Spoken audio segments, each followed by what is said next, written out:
You know, we often think about American elections as this big contest between candidates, right? But what if I told you the real fight, the one that's been going on for over 200 years, isn't about the players at all? It's about the rules of the game itself. Let's dig into this endless battle for the soul of American democracy. This quote from Adlai Stevenson it absolutely nails the central problem we're talking about today. It's this constant tightrope walk between the raw ambition you need to win and the integrity of the whole system. And for centuries, that tension has been right at the heart of every single debate over our election rules. So let's talk about those rules. The core idea here is really simple, but it has these massive, profound consequences. The fight over how elections are funded and how they're run has always been just as fierce, maybe even more so than the campaigns themselves. Okay, as we go through this whole history, I want you to keep 4 big themes in the back of your mind because you're going to see them pop up again and again. First, rules are never neutral. They always help somebody win. Second, reforms almost always have unintended consequences. Third, the public's belief that money corrupts politics is an incredibly powerful force. And finally, there's this constant tug of war between free speech and trying to keep things fair. All right, let's jump in the time machine and rewind all the way back to the 19th century. This was a wild, kind of anything-goes era, where winning an election didn't just get you power, it gave you direct control over thousands and thousands of government jobs. They called it the spoils system, and President Andrew Jackson was its biggest champion. He basically said, to the victor go the spoils. If your party won, you and all your supporters got jobs. Government jobs became the currency of politics. And this system, well, it fueled these massive political machines, and as you can imagine, eventually led to huge calls for reform. And this timeline shows just how quickly things can change. The system Jackson loved in 1829 came to a tragic, shocking end in 1881, when President Garfield was actually assassinated by someone who felt they were entitled to a government job and didn't get one. I mean, can you imagine? That single event horrified the country and, just 2 years later, led directly to the Pendleton Act, which created the merit-based civil service we basically still have today.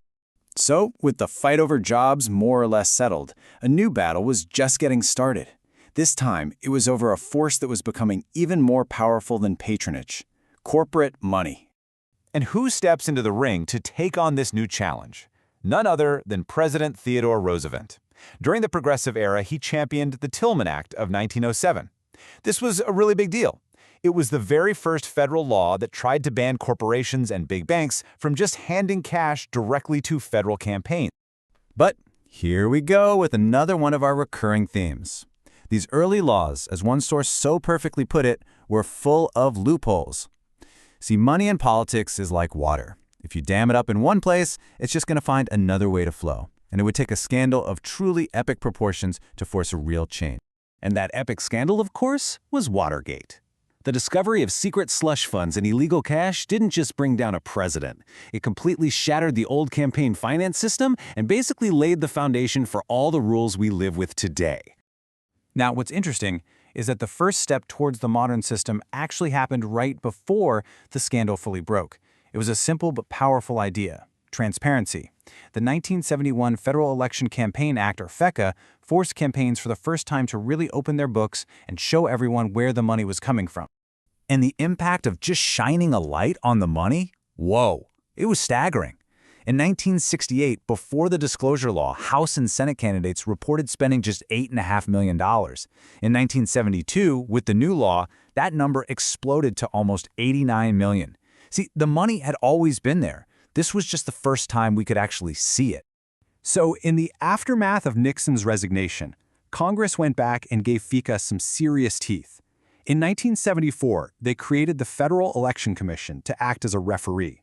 They put strict limits on how much people could donate, they started regulating those things we call PACs, and they even set up public financing for presidential campaigns. It was a total teardown and rebuild of the whole system. But just as Congress finished writing this brand new rulebook, another player walked onto the field and picked up a giant eraser: the United States Supreme Court. Yeah, just 2 years after all those Watergate reforms, a Supreme Court case called Buckley v. Vallejo came along and changed absolutely everything. The court made a landmark ruling. Spending money to influence an election, they said, is a form of speech, and it's protected by the First Amendment. That single decision created the fundamental conflict that defines this entire debate to this very day. Now, the court tried to split the difference here, and this part is really key. They said, okay, limits on contributions, the money you give directly to a campaign. That's fine. We can do that to prevent corruption. But they said, limits on expenditures, how much candidates spend of their own money, or how much outside groups spend to get their message out, that's different. They said that's a free speech issue, not a bribery issue, so you can't limit it. And here it is again, our theme of unintended consequences playing out perfectly. The problem was big money influencing politicians. The solution was to limit direct contributions. But the money didn't go away, it just found new detours, flowing into this unregulated stuff called soft money and fueling a huge boom in political action committees.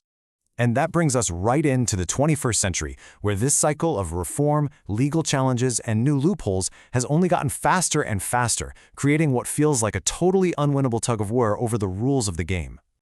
The next political earthquake hit in 2010, Citizens United v. FEC. The Supreme Court basically took the logic from the Buckley case and kicked it into overdrive.